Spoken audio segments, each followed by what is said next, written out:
You're far too poorly to go home. On Sean's 30th birthday, with his partner Georgia sat by his side, they heard the words that nobody ever expects to hear. You have cancer. I think he was weighing in at like 51 kg. I mean, he's 6 foot tall. Yeah. So he was severely underweight. Within hours, what was supposed to be a quick 1 hour appointment turned in the fight of Sean's life. Sepsis, extreme weight loss, and the harsh reality that life may never be the same again. Since then, Georgia has lived the kind of life that most of us can never even imagine. Sleepless nights next to a hospital bed. If I don't look after myself though, who's going to care for him? Learning to speak up for the person that you love because they're unable to do it for themselves. And the harsh reality of carrying the weight of being someone's carer. This episode today isn't just about illness. It's about love, resilience, and showing what it truly takes to show up for someone and care for the person that you love the most in the world. I really just want to take a second to thank Georgia for sitting down and having this conversation with me. It's a topic that I understand and I relate to a lot. And I know it's not easy for her to sit down and talk about this, especially considering that she is still very much caring for Sean, and Sean is still very much undergoing treatment, and it's a difficult time for their entire family.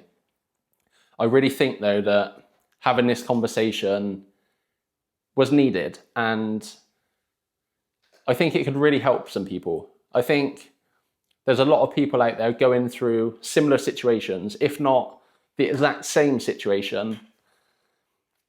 And as me and Georgia spoke about, it can feel very lonely. So I really hope that this conversation helps. If it's helped you in any way, then that's amazing. If you think it could help somebody that you know, please pass it on. And if you want to support the podcast, please follow along and like this video. I hope you enjoy it. Do you remember when Smithy came home and we went to... Hornwood House? Yeah. I was thinking about it, and I never actually said to you, but I was thinking about it on the drive up, and I was genuinely like reflecting on it. But because I think that was like the start of May. What year was that? 23. Yeah, like 2 years ago. Yeah. That was the start of May, and like a week before was when Rich got diagnosed and stuff. Yeah. And yeah, I was just thinking about it, and obviously at the time, like probably you didn't know, and not a lot of people there knew really, but I was like way into it, struggling with my nan and stuff, and like caring for her and that. Yeah. And when we left, you were like, a group of us left, and we were in the car park, and you like pulled me to one side and was like saying, like, how am I with Rich, and like if Leanne needs any help and this and that. And at the time, genuinely, I was just too in my own shit to like actually to really think about process it. anything else. Yeah. But I was on the drive up here, obviously I was thinking about this a little bit, and I was like, fuck, do you know what, I never actually said thank you to you for that. So like genuinely thank you. That's okay. Because like you were already in it, weren't you? Like, dealing with everything. He got diagnosed in the February. It was literally like, I can't really remember. It was like the day before, the day of, or the day after his 30th birthday. It was literally like within that weekend. Yeah, so it was like... Yeah, and then literally we started chemo like the 1st of March. Yeah. So yeah, we were like deep into it. Yeah, by May, and then when Smithy came over. Yeah, because I didn't think we were going to be able to go. But it was just Hornwood House, but yeah. But no, I was thinking about it earlier, and I just thought, like, obviously, I've seen you since, but even then, like, we probably hadn't really even spoke before that. Like, realistically, like, being honest, right? I think the only time we'd really met before that was at, would it have been Ron and Louise's, like, engagement party? Probably, they did, like, a Jubilee party or something. Because that's when I first met Bud for the first time. And I had never met you guys, really, but Sean had spoken about you a few times, like, the Bristol lot, but... Yeah, exactly. Probably the most time we'd spoken was then, and then probably recently at the wedding. Yeah, was like the first time we'd actually really spoken and been like, oh, what's going on? And then when I saw you doing the run-in, I was like, oh yeah, and we messaged on Instagram and stuff when I was training for the half marathon. But other than that, yeah, exactly. But yeah, no, I just want to say it, and yeah, at the time, even though I probably maybe didn't show it, like, it genuinely did mean a lot. So yeah, thank you. That's okay. So yeah, you said Ozzy got diagnosed when? Sorry, was that February? February 2023. So 2022, like, end of summer 22, he started complaining of a bad back. And because I think on that, I found out about that because I think was he working with Bon maybe at the time? Yeah. And I remember I randomly spoke to Bon like 1 week, and like, I didn't speak to Bon every day or every week or anything. And I just randomly spoke to him, and he was like, "Oh mate, Ozzy had to go in from work because his back was really hurting." And literally, like, I was just like, "All right." Yeah. When he came home, I was like, "You work in manual labour, like, take a paracetamol, like you'll be fine." And yes, he was working with Bon. I think he did a couple of days with Bon. Then he was like, "I've left," and I was like, "What's going on?" Then I remember one morning he was like, "I can't get out of bed," and I was like, "What do you mean?" And I think they were at a school doing like low level like sockets and stuff. So I thought he's pulled his back, whatever. Couple of paracetamols and like some pain medication. It kind of went. Then I remember in November. We were going to Manchester for the weekend. My cousin was fighting cage warriors. So we were going to go there, and literally the day before he was like, "I don't think I can go. I can't really walk. I'm in a lot of pain." And I was like, "What's going on?" And we were going to give the tickets away, but we were like, "No, we really want to go." So we ended up basically making it like a 24-hour trip. And he was like dosed up on pain meds. Anyway, it just got progressively worse. Had he spoke to anyone at this point or not? No. We'd had, the timeline's a bit like fuzzy, but we'd had a couple of trips to A&E where like he was in agony, and we were like, "It's not right, like he's off work, what's going on?" I think we'd had a GP appointment, nothing really came of it.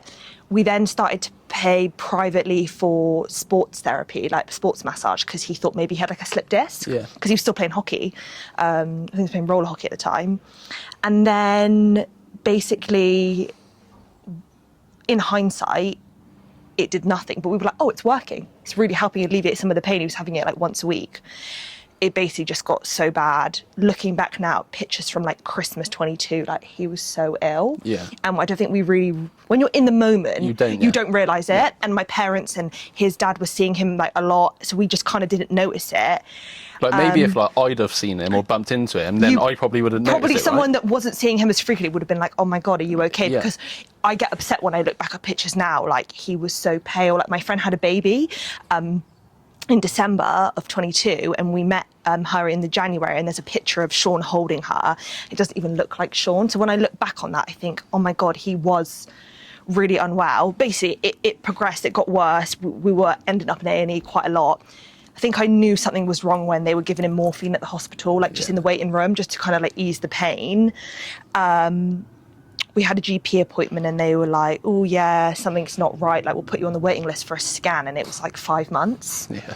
And we were just like, "We can't wait. No. Like we can't wait." At this point, we were like, "It's a slip disc." So we were like, that's like in hindsight now that's a coping mechanism for us, like 100%. Pinning it on something that's not that serious to be like, "This is what we're holding out for," because you're gonna be fine. So anyway, we ended up paying privately for an MRI. At like a local private hospital here, and they were like, "Well, you'll get the results in like 2 weeks." I think we paid like £1,000, a couple £1,000 for it, and they literally called us back like within a couple of days and were like, "You've got like a PET scan," and we were like, "What?" And they were like, "Yeah, like has no one called you about your results?" Then we were like, "What the hell is going on?"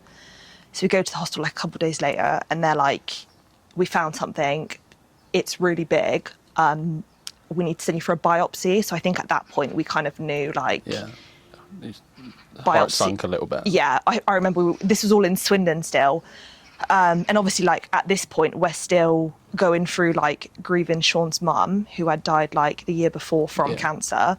So we were just like, right, okay. And Do you think maybe that was like part of the denial? Yeah. Probably. She had, probably. And we were just like, I mean, we've already had cancer once in our family, like we're not going to get it again. Do you know what I mean? It's like, what is the stat? Like 1 in 4 people. So I was like, we've had it in our family, like we're fine. And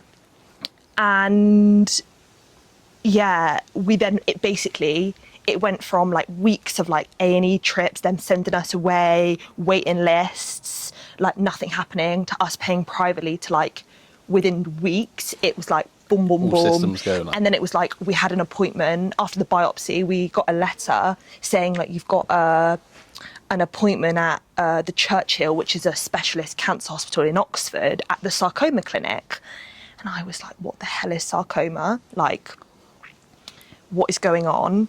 And that was literally like a week after Sean's birthday, the appointment, but we got the letter just before his birthday. So like his 30th birthday was like a blur. And again, when you look back on pictures, like he couldn't get out of the chair. I bought him like a reclining chair because he basically was like sleeping on it at this point. He had a massive tumour in his hip that was pushing on his sciatic nerve, which is why from really the summer of 22, it was getting progressively worse. And yeah, like I only knew about sciatica from like pregnant people. Yeah. So when they said that it was it was causing the tumour to push on the sciatic nerve, that's why he was getting that pain in his legs where he couldn't walk, couldn't move, couldn't sleep on it. And then when we went to the sarcoma clinic, we met who's now our consultant and has been for like 3 years. And she was like, yeah, you've got this really rare, like sarcomas are really rare. You've got a really rare cancer. It's like 100 different types of sarcoma, and yours is one that is most common in children, which was like ironic because Sean's like a big kid. Yeah. Like on his 30th birthday, getting diagnosed with a child's cancer. We were like, right, okay. And then she was like, Anne, you're far too poorly to go home. Bearing in mind, this was a day appointment. It was like an hour appointment. She was like, you're far too poorly to go home. You have sepsis. I think he was weighing in at like 51 kg. I mean, he's 6 foot tall. Yeah. So he was severely underweight, had an infection. So she was like, right, you're staying here. And I remember thinking like, we took Sean's dad. And I remember thinking, what do you mean? Like, he's coming home. Like, I'd only taken 1 day of annual leave because I was like, I'm going back to work tomorrow. Again, like denial, like we'll be fine. And then I had to leave him there. He had nothing. I remember you saying, I must have, probably at Hall and Woodhouse, did you move almost into the hospital and like you were like working from the hospital? And, like, was that like pretty much straight away? Or? Yeah, so what happened is, we were there on the first day and they were like, it was like, say for example, like a Thursday. And they were like, right, we're going to get you well enough over the weekend and you're just going to start your chemo regime on the Monday. And I was like, but I mean, Sean was in so much pain and he was like, I don't feel right, like I'm not in a good space to start. And our consultant was like, trust me, like we need to start this. Yeah. So I drove us home that day and I left Sean there. Well, I waited, we got Sean up onto the ward, got him settled, got his IV in, they got him some painkillers, and then I left him there. I drove back to Swindon with Sean's dad, packed up a bunch of Sean's stuff, and then my dad drove me back to Oxford to see Sean. And at this point, he was in a room, like a shared room. So they were like, can't stay. And I just was like, at this point, like, I'd never really been away from Sean. We got together right before lockdown. We then moved in together when we went into lockdown. Yeah. So we'd never been apart. And I had like really bad separation anxiety from him, especially because he'd been so poorly. I just felt like I knew what was wrong with him. I was the one that was looking after him. And I was like, I'm not leaving him. And I remember my dad was like, we have to go. And I was like sobbing. And Sean's like half unconscious, like on pain meds. Like he's like, just go home, I'm fine. But that, like, I can imagine him to say that regardless. Like, he's the most relaxed person ever, yeah. Like, you would think, like, I cry, I kick off, I'm the one who causes it, and he just, like, he's just so zen and just like, let's just do it. And I'm just like, oh my God. So, yeah, I went home that night and I basically lived here at my parents' because it was close, like 5 minutes closer to the M4, so I could get straight to Oxford. On your own as well. Like... That's the thing Sean was worried about. He was like, please just don't, because I just used to go home and cry in the flat by ourselves because obviously all this stuff was there. It was like he was dying, but I think at the time I didn't really know what was going to happen. Yeah, you can't process what you've just heard in like hours or days or weeks. It was literally hours. Like I think our appointment was at like 11:30. By the time we'd got the news, they were like running late, got the news, he'd had a CT scan, x-ray of his chest, something else, then get him up onto triage. They then have to go through all the questions again and then get him from triage to a ward. Like, and it's just me, him and his dad, like... Just in a whirlwind, like what is going on? No idea. We're not in Swindon, don't know anybody there. I'm like, Oxford's not our home. Like, I don't like him being this far away. And then I think basically like the next day after that, I then basically, he then got put into his own room, which was a godsend. And then, I had a couple of weeks off work, but then we basically moved into the hospital and just kind of, I just worked from our room. Sean slept and had chemo, and we just kind of like got into a new routine, really. Like, how did you like feel about, like, how did you juggle like work and trying to have a brave face? And not very well. Yeah, like I get it, because I mean, all right, thankfully, obviously I've not had like a partner go for it, but I just kind of relate, or I feel like I relate a lot, and it resonates a lot with me, just because like when I was caring for my nan, I was like, some days my nan was like staying at my mum's house basically. So, you know, there'd be a lot of days where like for like 2 years she wouldn't eat she could barely eat, but if she would eat anything, she'd only want me to feed her. So like my mum would ring me some days like 2-3 o'clock in the morning, can you come round? She won't eat, she's asking for you. You need to feed her, yeah. So I'm like, all right, fine. So I get up, go around, feed her, whatever, stay with her. 5 o'clock in the morning, go to work, rush around, get work, like finish work as quick as I can. Finish work, go pick my mum up, go back to my mum's. My mum would have a shower. Yeah. Do you know what I mean? And then care for her. I'd go in for a bit, have some food, go back. And at the time, I don't know how I did it. That's the exact thing. And like, I'm genuinely trying to still figure this out. Like, I think that's part of like why I'm trying to do this. But like, did you do anything to cope, or were you literally just in like fight and survival mode, and you just like went?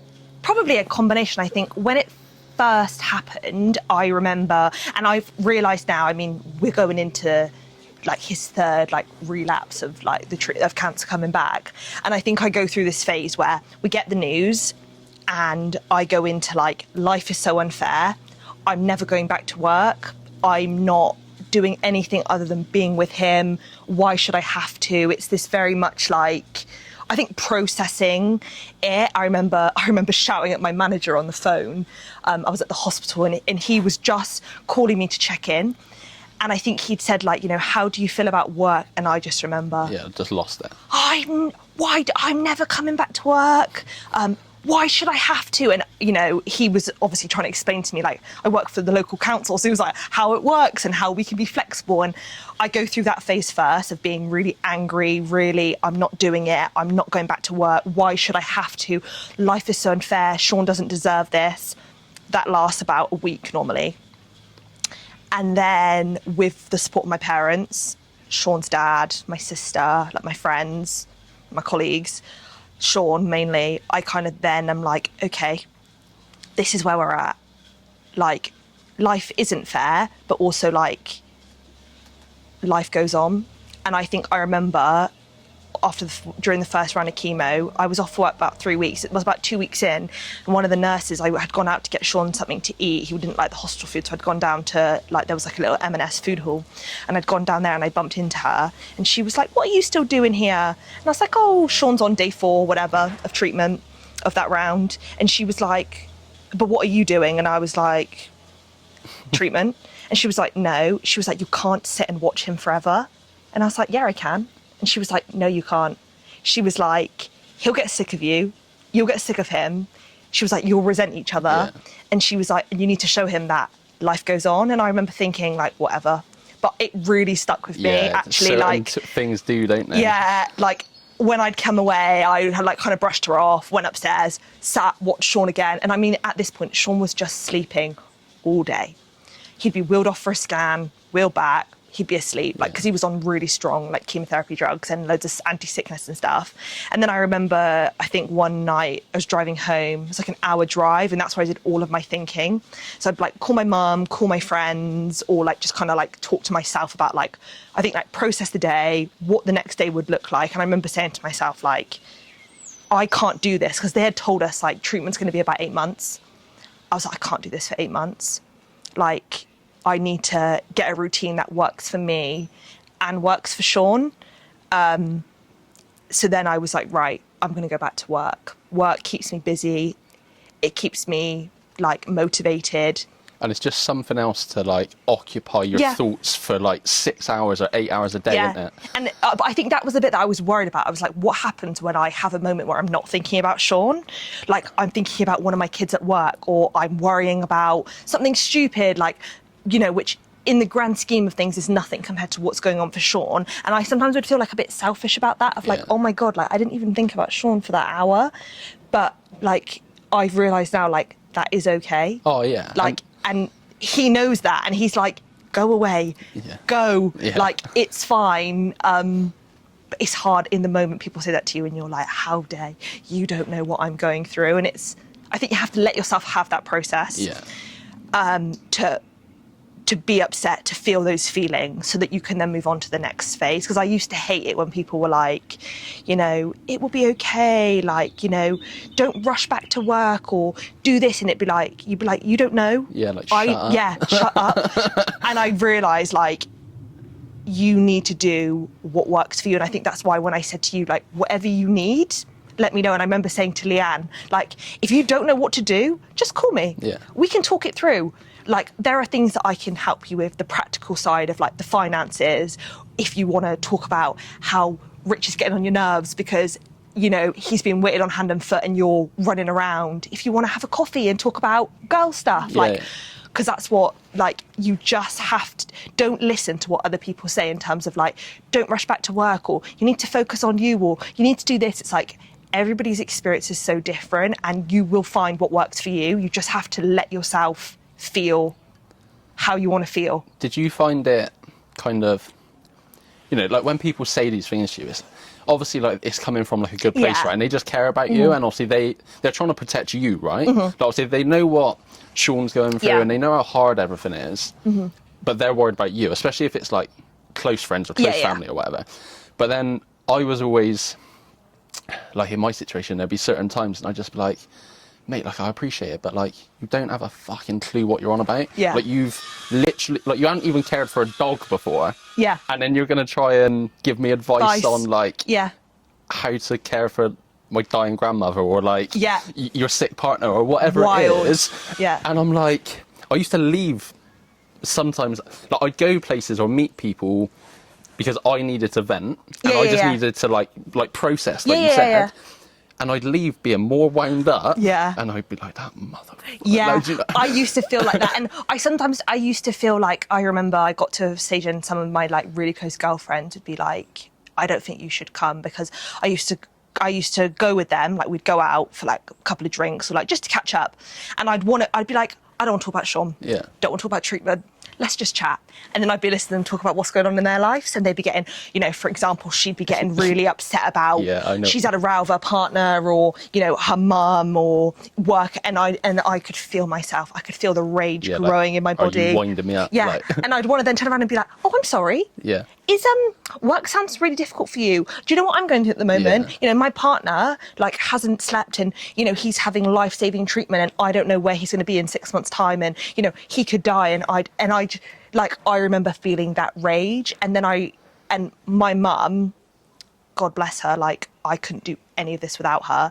She would say to me, like, you know, George, like, you need to take a minute, like, you know, every issue is like relative to the person, and like, I get it. And she'd be like, that's when you come to me. Like, don't push your friends away, because I had snapped at a few of my friends and been like, are you fucking joking me? You're stressed. Yeah. Okay, I haven't slept in weeks. I'm living in a hospital, like on a fold-up chair. I can't think, breathe, because my partner, like, I don't know where he, like, do you know what I mean? Yeah. And you're worried about like your pet. And I used to be like, I'm like, done. It's funny, like... Now I can laugh about it. And my real close friends, I'm like, God love you for putting up with me. Yeah. But at the time, I remember thinking, I'm never going to talk to you. I hate you all. That's it, never going to see you again. It's so weird, because, you know, like, like, God love her, like, my nan's passed now, and like, we're kind of like through that. Yeah.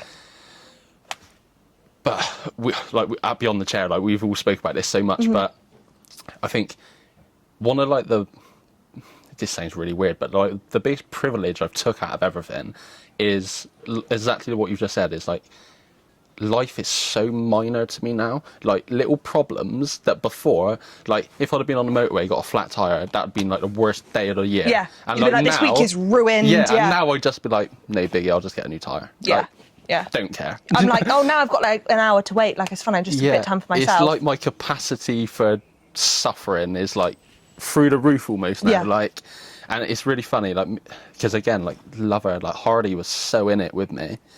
And, like, now, like, we'll have bad days, or, like, she'll have a bad day or whatever. Yeah. And we just say to each other now, like, 2023 was worse.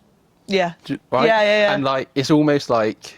It's kind of like a bit of dark humour, isn't it? Yeah, like, it is. And it's like... At least we're not back there. At least we're not dealing with Nan. Do you know what I mean? Like, and that's how you process it. Yeah, and, like, weirdly, like, I kind of don't want to forget how it felt, because life is kind of on easy mode now to some degree since. Yeah.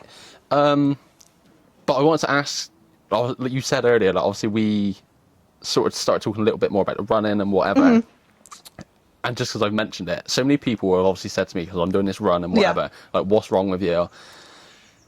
And honestly, the only way I can explain it is running's super hard, and I hate every second of it, but it's still not as hard as what I've been through. So therefore, I can't moan about it, and I can't not do it. I just got to suck it up, because like, I sucked up so much worse for so much longer. Yeah, and didn't at any point, like, you know, say to your nan, like, I don't want to do this anymore. I had no or choice. like say to your mum, being like, I'm not coming over, like, 100%. I need time for me. And I felt the exact same. Like, I was like, when Sean got diagnosed, I signed up for a half marathon and sponsorship for Sarcoma UK, because I thought, you know what, like, one, I need something that's going to take my mind off it, that's just for me, that's going to really help me with my, like, I hate exercise, but I can't, and I used to hate people that would say this, but oh my God, what it does for my emotional health and my mental health is a game changer. And I remember thinking, like, and Sean, when he watches this, he'll laugh, because oh my God, did I put up a fuss and like a proper stretch out my morning, and he'd be like, you're supposed to go on your run an hour ago, when I was like running like 18k on a Sunday, and it'd be like 11:30, and he'd be like, you've not left yet. And I'd be like, oh no, I'm just like really procrastinating. But like, I remember when I was like out there and I was sweating, or, you know, I was really struggling, or I was like halfway through and I was thinking, oh my God, I'm running so slow. I just used to think, like, where is Sean? And like, I'm doing this because, like, I want to show Sean that, like, I know whatever I do, what he's doing is harder. And I see him and I hear him, and I think it was like, I wanted to make him proud.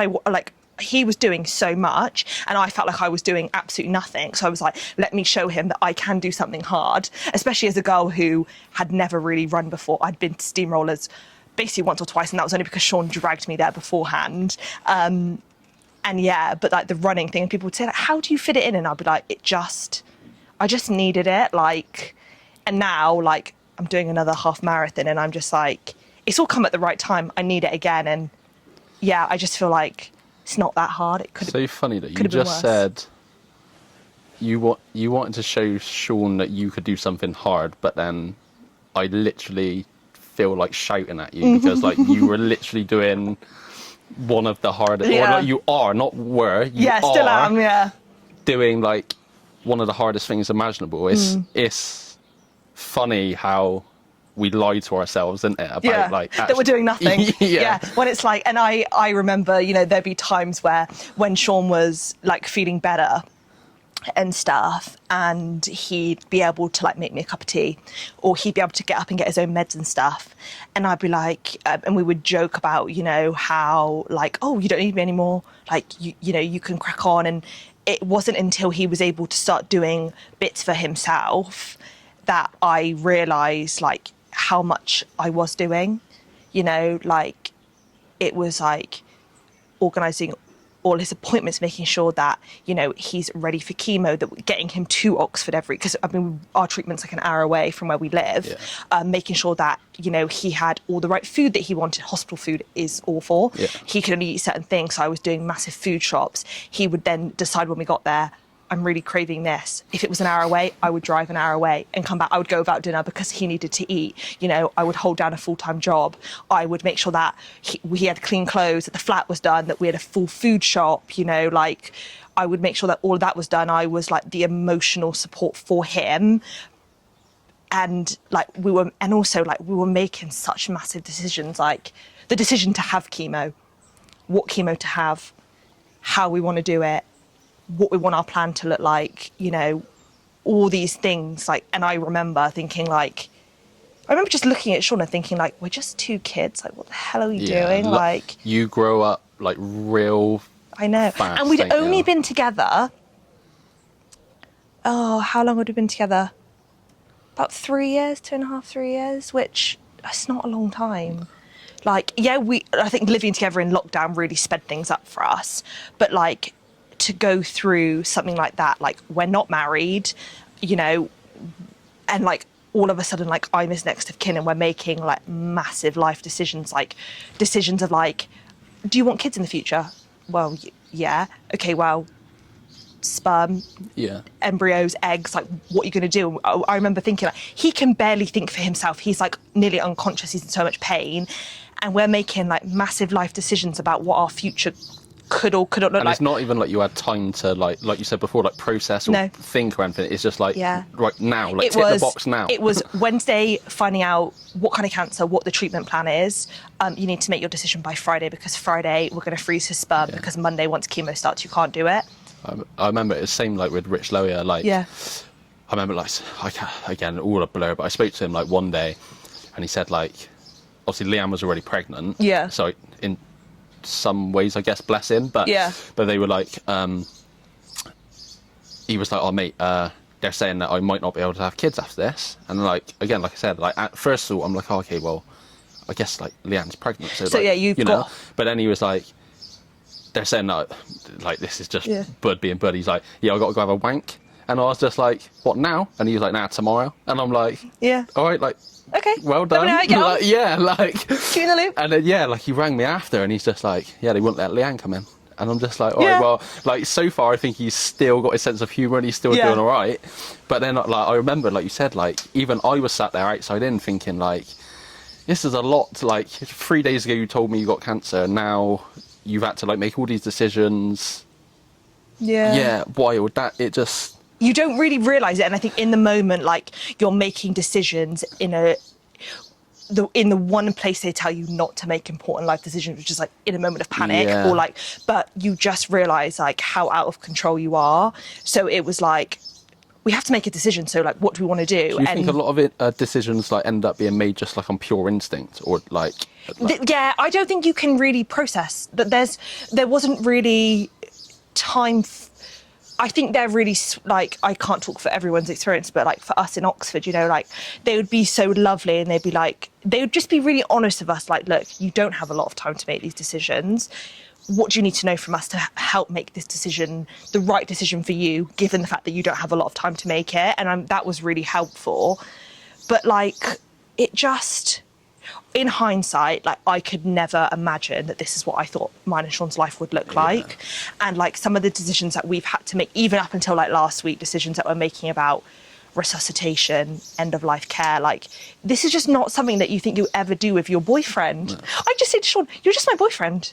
We're not married. You're just like, we met on Tinder. Why are we here? How did this happen to us? Like, this is not where we're supposed to be, like, but it's where we are. And it's like, okay, so how do we make it the best we can with what we've got? And that's all you can really do. Obviously, I know what Ozzy's like. And a nightmare. And he's a funny bastard. But, like, has he still... Whenever I've seen him, he's still been very much Ozzy and cracking jokes and the whole very time. Dry and wet. Has that helped you? But at the same time, do you think at times has that pissed you off? Yeah.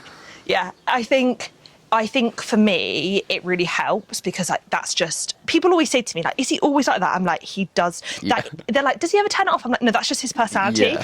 And like, you know, Bon, like his best mate, says the same. Like, you know, that is just what Sean has always been like. And I think watching Sean grieve his mum, watching Sean go through this like 3 times now, this is just what he's like. And like the nurses and our consultant and stuff like at the hospital, like they've just got to know like this is just what he's like. Yeah, like his language is humour. It's not English, it's humour. Pure humour.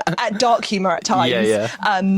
And it's always been I think it's always been like a blessing in disguise. I think it's always given me like hope. It's always given me like, you know, I'll be like sobbing. We've just had like really awful news.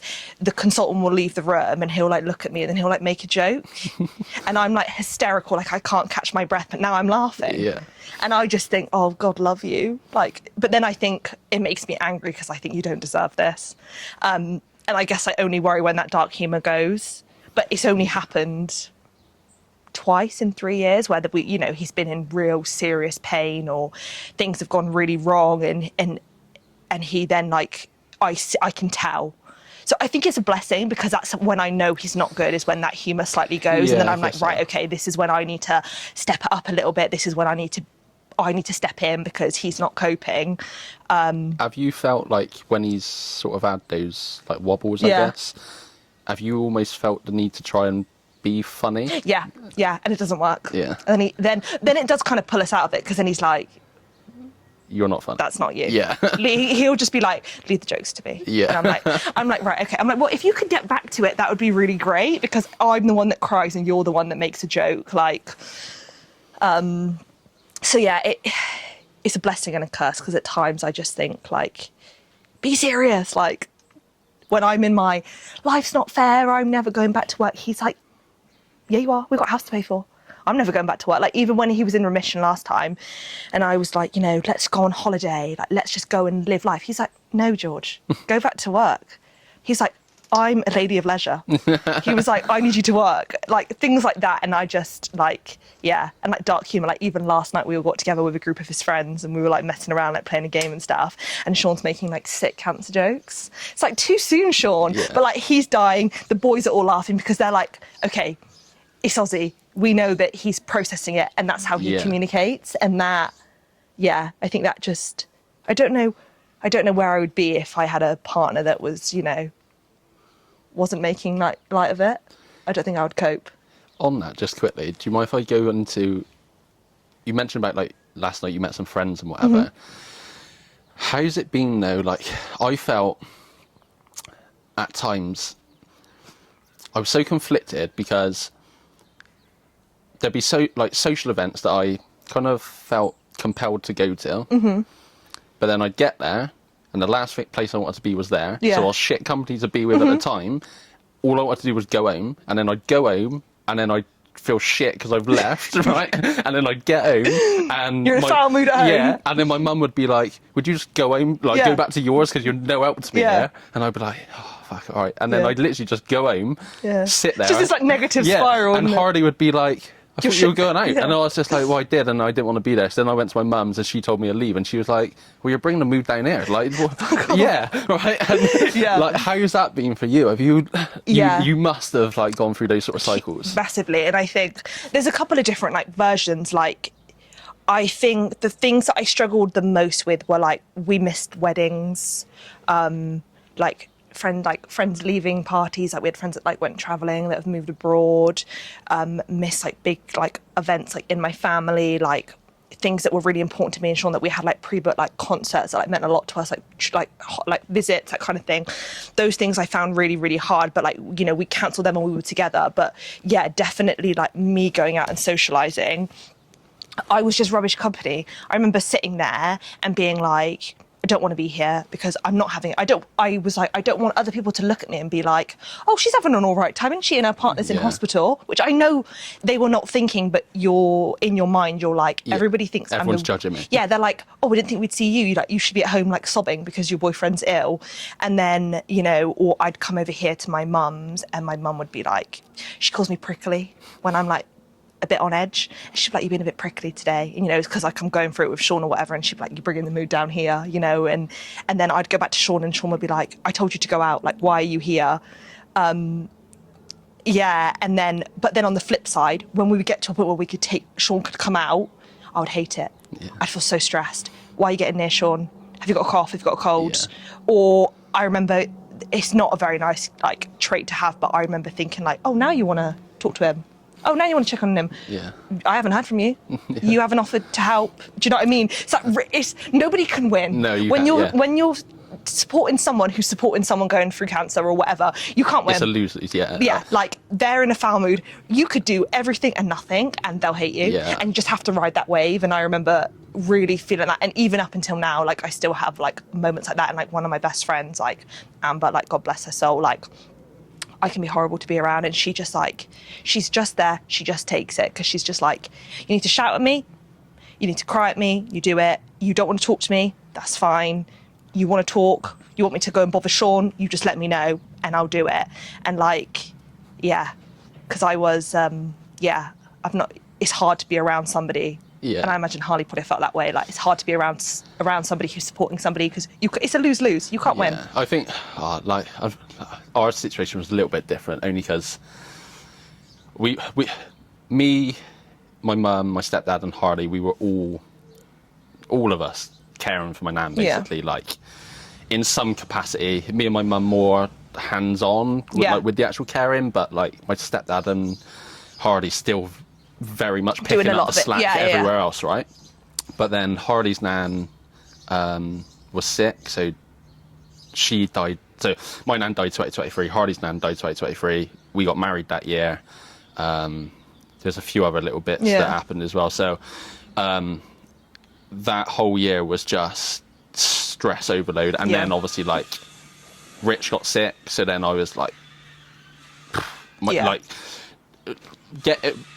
when Bud rang me and told me like that he was ill, that nearly tipped me because I was just like, I can't take much nothing more left. What am I supposed to do? I'm too thin. And also because Rich is really important to you. You know, like, he's like a brother to me. Do you know what I mean? So then you're like, right, so that's actually another thing on my plate. And it's like that feeling of like helplessness. Like that's what used to get me. You actually can't do anything. No, right? That's the reality of all of this. It really is, It's like no matter what you do, it's never enough. No. But then no matter how much you do, there's always more that needs to be done. But however much more you do actually does nothing. It's like such a paradox. Because that's really what you need when you're going through like absolute crisis, to be like having an identity crisis about like your role in their life. And you can really easily get yourself into that spiral of like, nothing I do is right, everything I do is wrong. No matter how much I do, it's not enough. Nobody gets me. Like I'm talking to everyone, but nobody's helping me. Or like, and my favourite thing was when people would be like, "It will all work out in the end. Everything happens for a reason." And I'd be like, "Okay," and then I would just have to like shut myself away because I'd be like, "Right."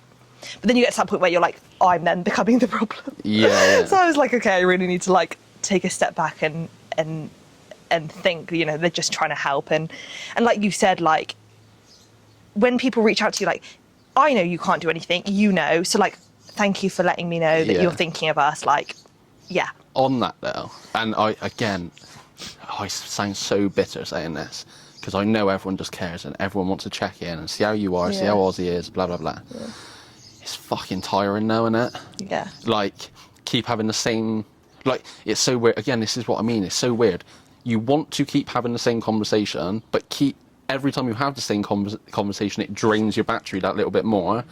And then when people don't check in with you, you're like, you resent it. When they do check in with you, you're like, this is not the right time to be checking in with me.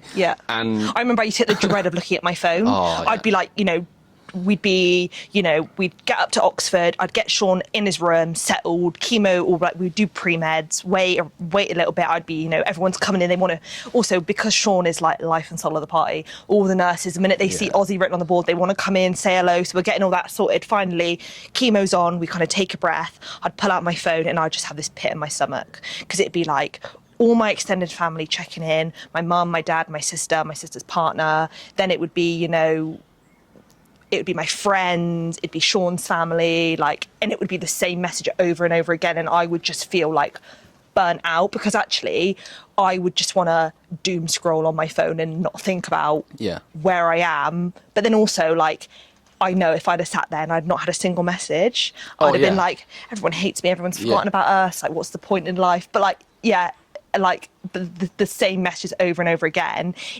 sometimes in those moments, it's just like, that doesn't help me, that you're thinking of me. And I think a hard thing for me is like, being in that, I don't know what like the emotion is, but like in that like angry, like resentful, maybe like moment of like. I think that's it though. Like you said, like you don't know what emotion it is because it literally is all of them. It's like just pushed anger, into one. sadness, fear, anxiety, dread. Like it's everything just in a big cocktail. Yeah. And it comes out, it brings out the worst in you. Yeah, 100%. In a sense, but then it brings out the best at you, because like I think about where we've been the past 2.5, 3 years, and people that know me really well like will say like, God, George, like I had no idea like you had this in you, like because I was such an anxious child. I had really bad separation anxiety from my parents, horrendous. Then like that then transferred onto Sean, to the point where like I didn't want Sean, like I wouldn't stay out overnight, wouldn't go on holiday without Sean, because he was like my person. So then to have like your person become like critically ill and someone literally say, he's not well enough to live with you, we're going to take him and put him in a different county in a hospital and we're going to look after him and you just have to sit and watch. Like, no, I can't believe I didn't just crumble and break. But like all those emotions, yes, you get the resentment and the anger, but you get this like drive to be I cannot stop. I think because if you stop, what the hell is going to happen? But also like I can't stop because like Sean needs me, and I think that's the only thing that has got me through it. That like if I'm not here, like what does Sean have? Obviously, I know he has like friends and family, but like I have to keep going for him. I don't think you give yourself enough credit. I said to you when I texted you earlier, like you're so strong, like genuinely, like. Again, I think, you know, people from the outside looking in that haven't had to care for anyone, you just can't comprehend it. Like, and again, I'm not trying to compare what I went through to yours or what. No, but it's really similar. Like, caring, it's like when you say like caring for someone, you think like their physical needs, it's their emotional needs, it's their mental health, it's anything else in it. But then it's also like the life that you guys have has to continue. Like, you literally do everything. And I think it's like what people don't understand when you think of caring for, or when somebody says, oh, I'm caring for someone, they forget about what you're doing, and the emphasis goes on the person you're caring for, which rightly so to some degree. If I don't look after myself though, who's going to care for him? Yeah, right, exactly. Okay, so then, and genuinely that's part of the reason why, you know, like we spoke about at the wedding, and I messaged you and I was just like, I think this conversation's important, just because how many people, like, we both know, like, Leanne went through it. Yeah. Me and my mum cared for my nan. Yeah. I know, like, since my nan's passed, I've had so many people reach out to me about, like, you know, they're caring for, like, their parents or their grandparents or whatever it is. And everyone feels this. Like, this is normal. Like, everything we've spoken about. But no one really talks about it. No, and nobody teaches you this. And when you're going through it, I remember thinking, nobody else is going through this. Even though we were in a cancer hospital and we would see all the other partners leaving the ward at the end of the night, you feel so isolated and you feel like, what the hell am I doing? Did I do the right thing today? Was I, you know, I was feeling off today, but like I shouldn't be off because Sean needs me. But there are so many other people going through it. I will say the one thing that really helped for me is there was a couple that we met who were going through exactly the same thing as us. The guy had the same cancer as Sean, in a different place. They were a couple of years older than us. The girlfriend, they'd only been together like maybe a year. And they started treatment like a couple of months after us. And we ended up living in a flat with them for a bit of time. The hospital put us in a flat so we could live there, and then they just go in for the day treatment, and then it's like a little house. Kind of like being at uni, but just not as fun. Yeah, just not as fun. Like we couldn't really do anything, and we couldn't even all sit together because they're both immunocompromised. So we'd be like in our own rooms, just like shouting to each other, like "You're right, do you need anything?" Or like "You're going to use the kitchen, and we'll go in after," like and wipe things down. Like a weird experience, but like the girl Chloe, like she was like the only person. Bearing in mind, I'd never met her before. We literally met on a fluke because both our partners got cancer. She's the only person that knew what I was going through. Yeah, because the love of her life is going through what the love of my life is going through. And it's not just like, she knows the information of what you're going through. Like, she feels what you're going through, right? It's weird, isn't it? Yeah, and we didn't even really talk that much about it, but just knowing that there was somebody else that was experiencing the exact same thing as me. You know, we'd be sat on the Friday for pre-chemo consultation. We'd go in and we'd see her, and I know, right, she's about to do that too. And I don't know what it was about that was just like... It's like comforting, isn't it? It is. And like, we had very different experiences, and sadly, you know, her partner has recently passed away. But just to know that there is somebody else that is going through it and is getting up every day and keeps going, it was like kind of enough for me. And then I would, you know, we would check in every now and then, but just having, just like, I think you say, you know, there are so many people going through it, but when you actually see someone going through it, not the whole details, but just a bit of it, it's just like, right, okay, let's keep going. Yeah. She can do it, I can do it. Yeah, and I think that really kind of pushed me through. And yeah, it's just wild.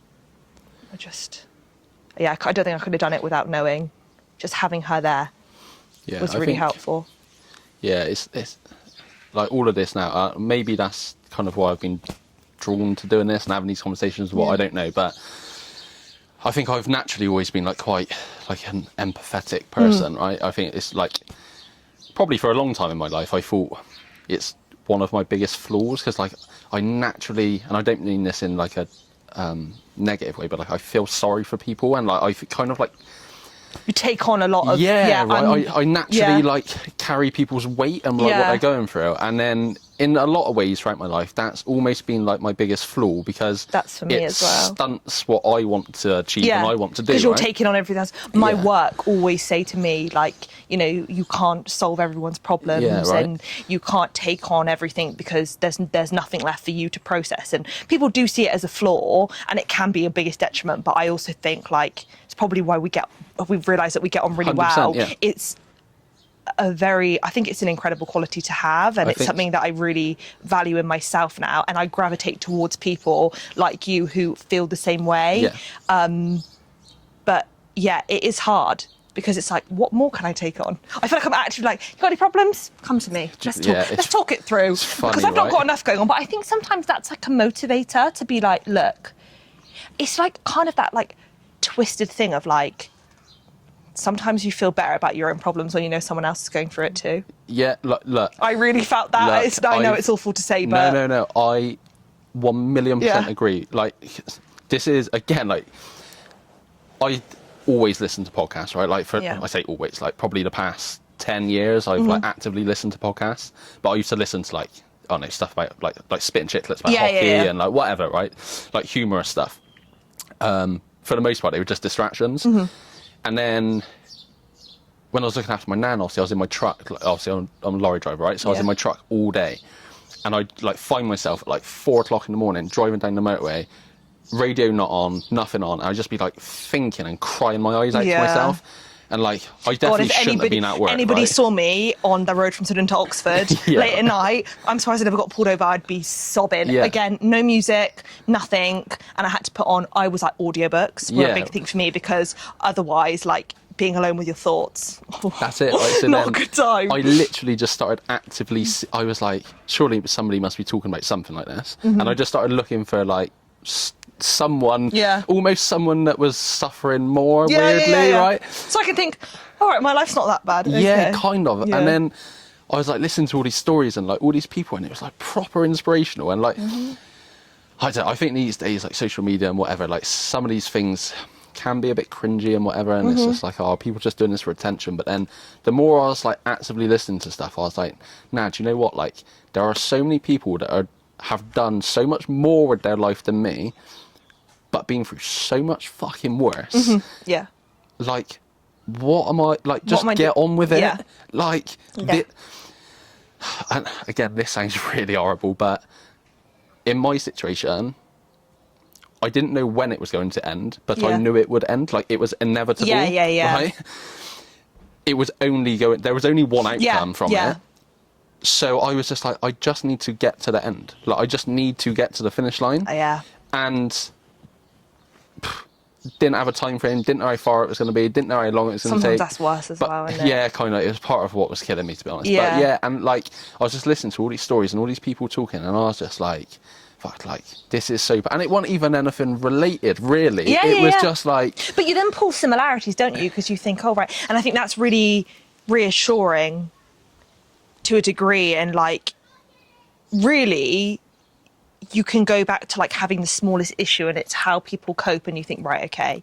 And I used to do this, like, I don't know if you did, like, you know, obviously we've got like the overarching issue that like Sean has cancer, so it's like, right, okay. But then I had to like break it down into like little bits, and that's how you get through it. And you think, okay, Nan needs to be fed today. I can do that. Yeah. That's easy. She likes to be fed by me. We can do that. So we do that. That's fine. Okay, next thing is like getting her ready for bed. Okay, a bit more difficult, but we've done it. And I used to do that with Sean. I used to break it down, and then like that's how I would cope.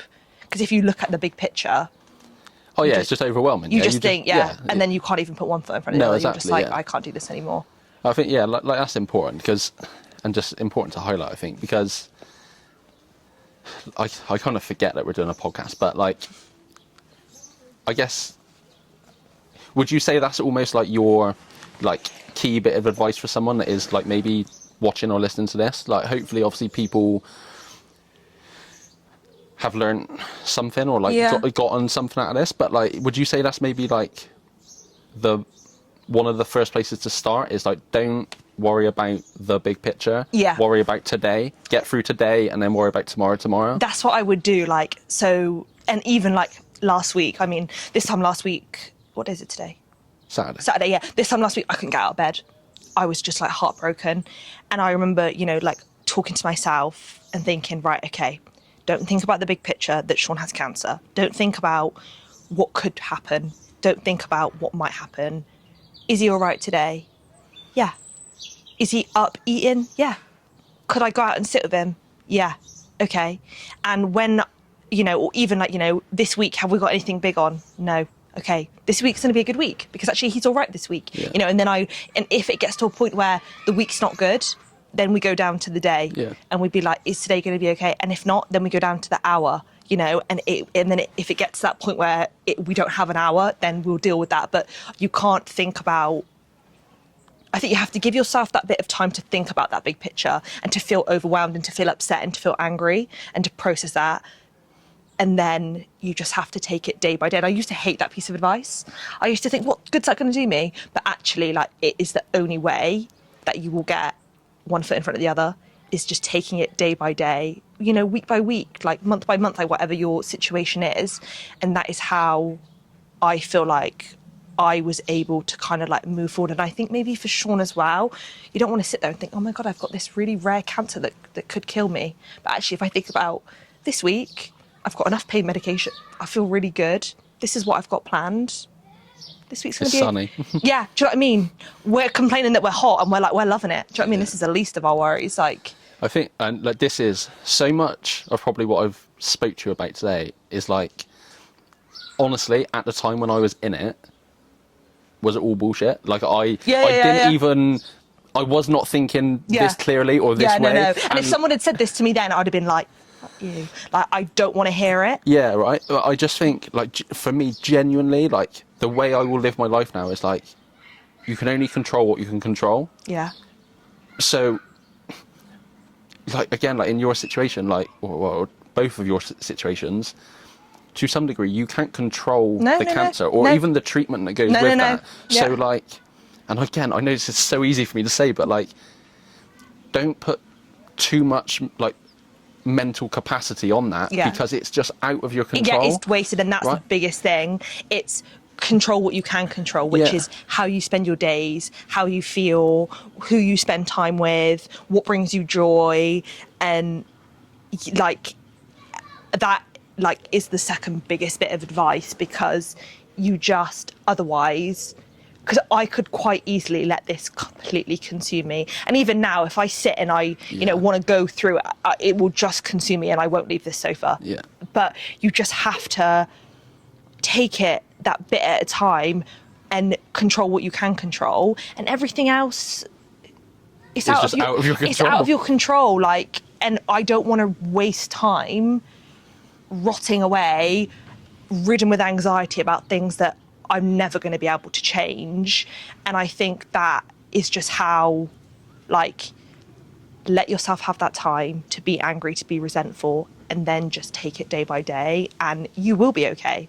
Like, I never thought that I would be like out. Like, we went out last night with our friends. Like, I never thought, like, when you think like your partner gets cancer, you think that's it. You're never going to see us again. We're going to be rotting away, hiding, have treatment. Something awful's going to happen. He's not going to be here anymore, and then that's it. But actually, like, that's not what it looks like. You can still do things and be safe and live your life, and that's what you have to do. Because if you don't, like, it just consumes you. It's not worth it. It's really not. Did I think you mentioned to me before when we was at Horn Woodhouse. Have you, or did you? Were there any like support groups or like anything or like anything in that respect that maybe might help someone out? So like our hospital has a place called Maggie's, and I know that like was it. Yeah, lots of different, like Maggie's is specific to Oxford because I think that the grandma was Maggie and she had cancer in Oxford, and then her daughter maybe set it up or something like that. But I know each hospital has a support network, and I don't think actually, and I remember saying to our nurses, like, you guys don't talk about that enough. Yeah. You know, they're very much there for Sean, for his treatment plan, because obviously that is the priority. What's the point in having a support network if Sean's not getting the treatment he needs? Yeah. But that, I really needed that, like, and I remember I went in there with my mum. I just cried in there for like 2 hours. They made me a cup of tea. I came out and Sean was like, you're never going in there again. He was like, you've come out all doom and gloom. But I think I needed that. Sometimes you need to go through the doom so you can get like to the it's going to be okay. And like they were able to help with like the financial side, like all the other things that you don't think about. How am I going to pay my bills when my half of the money is now gone because he can't work? How am I going to like figure out like PIP and universal credit, and because like he needs to be paid. And a 2-hour drive you got to do every day. And, like who's going to sort that out? And like what am I entitled to as a carer? Like what do I need to do? Like, and all of that stuff. So like looking for others, and they were like, we'll do that for you. Like let us do that bit, and that was really helpful so that I could focus on the important stuff, like being there for Sean, looking after myself, doing things like I got really into crocheting. That was like, oh my God. I made Sean like 5 bucket hats. I used to put them on his head and be like, this looks good on you. And he'd be like out cold on chemo. Like he had a fan one night we in a room. They put us in a little solar room and it just had this aircon, like weird fan thing blowing cold air on his head. And we were halfway through treatment. He had no hair. So I just crocheted him a bucket hat. It brought me joy. I used to do things like that. Like, so I would do things like that and let them do the more practical stuff, because that brings up a lot of emotion as well.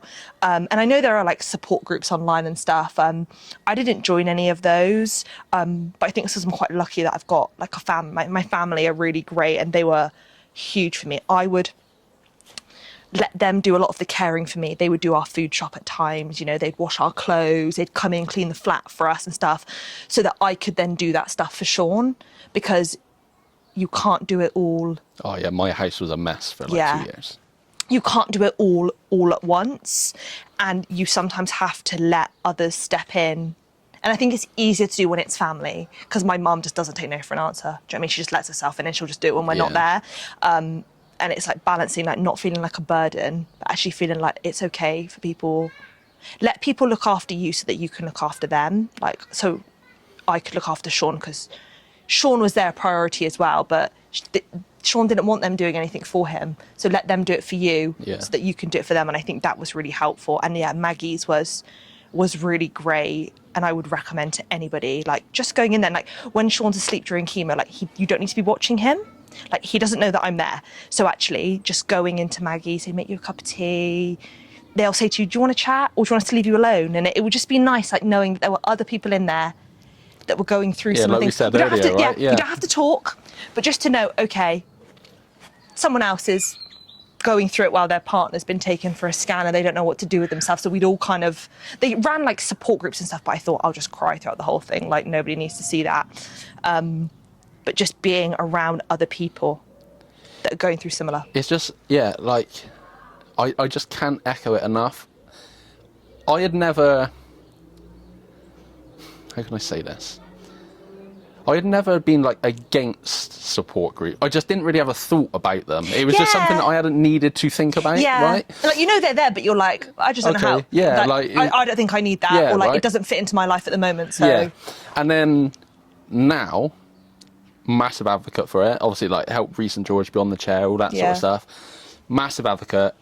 Have seen like in real life how it actively helps people. Like there, it's live. You can't tell me it doesn't work. Yeah, it does. I've literally watched it. Yeah. But yeah, and like I've said this before, but you hear this so much. Normally, it's around like sport or business or whatever. But it's like trying to actively find like-minded people, and that sounds super weird when you're talking about like sadness, right? But it's so true, isn't it? Because in your head, I think you think it's going to be we're all sitting around in a room and crying. Yeah, but it's not kind of like not. That. Yeah, I mean, if you need that, they'll let you. Yeah, but it's like contained, and I think it's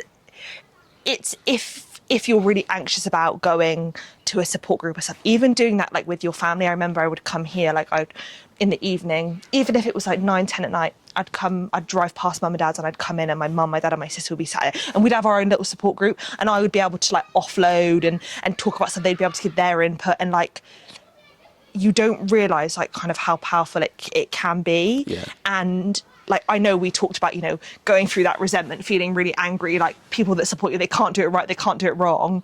But actually, like, sometimes you just need people to sit and listen to you and to say, like, that's really tough. Yeah. Like, I'm really sorry that that's happening for you. Like, how are you feeling about that? Yeah. You know, like, we have, at work, we have this thing, we have like restorative conversations with children and families about, you know, empowering them to make their own decisions and stuff. And I would realise like that's what I needed from somebody else. Yeah. I needed my mum to say, okay, what are you worried about? So I'd tell her and she'd say, okay, you know, how does that make you feel? So I'd tell her and then she'd say, okay, and how can we alleviate some of that stress for you? And I'd be like, I need this. And she'd be like, okay, we can do that. Yeah. And like that's all sometimes you needed, but I think it's that roller coaster. You just have to ride it. Yeah. You're going to have really good days, and then you're going to have days where they're really shit. and you never want to think about it again, and you just have to like ride it out. Yeah, I think that's where I'm at. You good there? Yeah, good. Do you feel better? Much better. I feel like we've had a great conversation now. I feel like relaxed. Like, I didn't cry. No, you did really, I'm surprised, really well. But I thought I was going to cry. I was like, hold it in, hold it in. Like I said to you before, I think this is just... I think there's so many people that probably want to have these conversations.